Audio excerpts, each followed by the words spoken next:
Assalamualaikum warahmatullahi wabarakatuh. Perkenalkan, nama saya Deo Haramodanti dari SMPN 2 Paguilan. Kali ini saya akan membacakan cerpen berjudul Mengejar Mimpi Mulia Nadine, karya Nadia Tanisha Nauret. Nadine adalah seorang anak gadis yang duduk di kelas 7 SMP. Nadine anak sulung dari 3 bersaudara.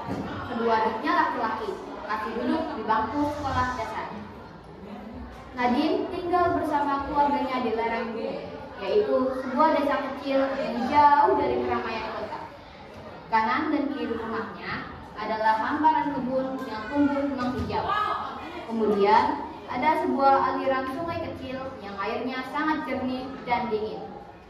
Kehidupan keluarga Nadine sederhana. Mereka makan memanfaatkan hasil berkebun, seperti sayur mayur dan buah-buahan. Bapaknya seorang supir bus antar kota, sedangkan ibunya bekerja di kebun tetangga. Penghasilan orang tuanya sangat minim untuk mencukupi kebutuhan hidup sehari-hari dan biaya sekolah. Masyarakat di tempat mereka tinggal jarang memajukan sekolah, apalagi untuk anak perempuan. Biasanya setelah lulus SD atau SMP, mereka membantu di kebun. Hari ini, tanggal 21 April, bertepatan dengan peringatan Hari Kartini. Di sore hari yang sangat cerah dan udara yang sejuk, Nadine duduk termenung di belakang rumahnya. Di atas bangku panjang yang terbuat dari bambu, Nadine terdiam. Tatapan matanya sangat jauh tertuju ke arah hilir sungai dengan gemercik air. Di atas pangkuannya terdapat sebuah buku yang berjudul Sisi Lain Kartini. Buku ini pemberian dari paman Nadine tahun lalu, pada saat Nadine mendapat nilai tertinggi di kelasnya. Nadine anaknya cerdas. Hampir setiap tahun dia menjadi juara kelas. Nadine terinspirasi dengan perjuangan Kartini yang memberikan kebebasan untuk kaum perempuan agar mempunyai hak yang sama dengan laki-laki. Bu, apakah aku boleh punya cita-cita menjadi dokter? Nadine balik bertanya pada ibu. Ya boleh dong sayang, makanya ibu dan bapak berjuang keras supaya kamu dan adik-adik bisa sekolah dan mencapai cita-cita kalian. Ibunya memberi semangat. Tapi kan sekolah zaman sekarang biayanya sangat mahal, dan masyarakat sekitar kita jarang yang sekolahnya sampai lanjut, apalagi anak perempuan, Bu. Nadine, anakku, tugasmu adalah belajar yang rajin dan berprestasi. Untuk urusan biaya, biarlah menjadi tugas bapak dan ibu. Masalah kebiasaan masyarakat kita yang anak perempuannya tidak melanjutkan sekolah, ya biarlah itu menjadi pilihan mereka. Masa depanmu ada pada pilihanmu, nak. Ibu yakin bahwa ilmu yang bermanfaat lebih baik daripada harta yang banyak, sayang. Ibunya menjelaskan. Ya Bu, aku yang seperti Kartini yang membawa perubahan positif untuk kaum perempuan, Bu. Ibu Nadine. Kemudian mereka masuk ke rumah dengan tersenyum. Ayah Nadine saat ini sedang berada di Jakarta. Pada jam istirahat, beliau membeli minuman ke sebuah minimarket. Setelah membayar di kasir, beliau keluar dan tiba-tiba melihat seorang ibu yang berteriak meminta tolong. Ternyata ibu tersebut dijamret. Saat turun dari mobilnya, datang seorang lelaki memakai topi yang merebut paksa tas ibu tersebut. Ayah Nadine yang melihat lelaki tersebut lari. Dia langsung mengejar lelaki tersebut dan berusaha untuk merebut tas milik ibu tadi. Ayah Nadine berhasil mengambil tas tersebut, sedangkan lelaki bertopi lari entah kemana. Tas tersebut diberikan kepada pemiliknya. Ibu tersebut mengajak ayah Nadine untuk duduk di kursi yang ada di depan minimarket. Dia berterima kasih kepada ayah Nadine, lalu memberikan beberapa lembar uang kepada ayah Nadine. Tetapi ayah Nadine menolaknya.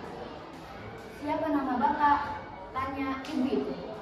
Saya Randy, Bu, jawab ayah Nadine. Oh Pak Randy, perkenalkan, nama saya Olivia Maharani. Bapak tinggal di Jakarta. Bu Olivia bertanya. Rumah saya di kampung, Bu. Saya hanya bekerja di Jakarta ini sebagai supir bus, jawab ayah Nadine. Oh gitu. Kalau saya kebetulan dokter, Pak. Saya dinas di rumah sakit, kata Bu Olivia. Wah, jadi ibu ini seorang dokter ya?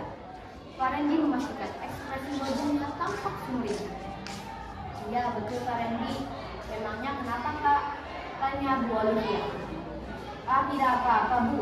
Saya jadi teringat anak saya yang cita-cita menjadi dokter, kata Pak Randy.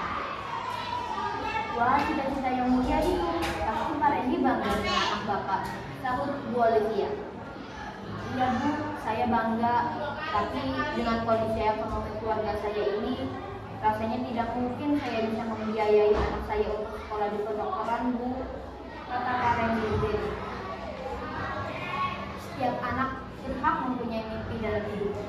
Percayalah Pak, kita yakin bahwa Tuhan akan memberikan jalan untuk meraihnya. Bu Olivia memberikan semangat. Kalau Pak Randy berkenan, saya ingin bertemu dengan anak Bapak, Ibu. Tentu saja boleh Bu, anak saya juga pasti senang bertemu dengan Ibu dokter, sahut Pak Randy. Mereka berdua menyepakati untuk bertemu di kampung halaman Pak Randy minggu depan. Dokter Olivia adalah seorang dokter spesialis paru-paru.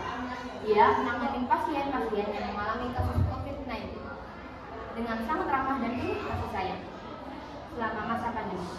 Dokter Olivia juga merupakan ketua Yayasan Pendidikan bagi orang yang tidak mampu.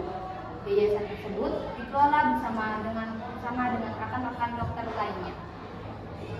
Hari Minggu, Dokter Olivia berkunjung ke rumah Pak Randy.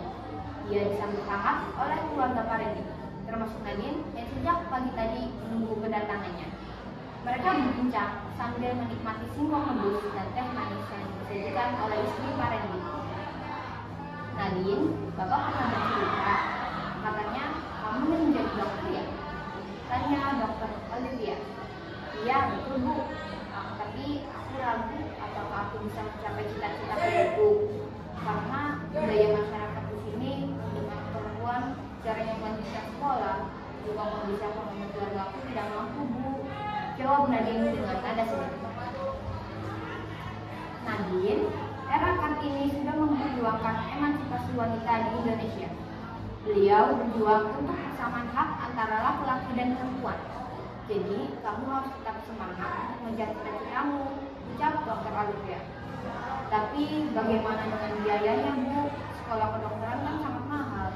Tugas Nadine. Untuk masalah biaya, kamu tidak usah khawatir ya. Saya mengajukan kamu untuk mendapat beasiswa dari Yayasan Pendidikan saya kelola bersama teman-teman, kata Dokter Olivia. Hah? Beneran Bu? Saya mau diajukan untuk dapat beasiswa. Nadine memastikan. Iya betul Nadine. Saya mengajukan beasiswa pendidikan untuk kamu dari mulai SMA sampai dengan kuliah kedokteran. Kamu harus rajin belajarnya ya, supaya nilai sekolahmu bagus, kata Dokter Olivia. Alhamdulillah, terima kasih Bu Dokter. Ibu sudah membantu aku untuk meraih mimpiku, kata Nadine sambil menghampiri Olivia kemudian memeluknya dengan bahagia. Seluruh keluarga Nadine cukup bahagia, bahkan sang ibu sampai meneteskan air matanya. Begitu saja dari saya. Wassalamualaikum warahmatullahi wabarakatuh.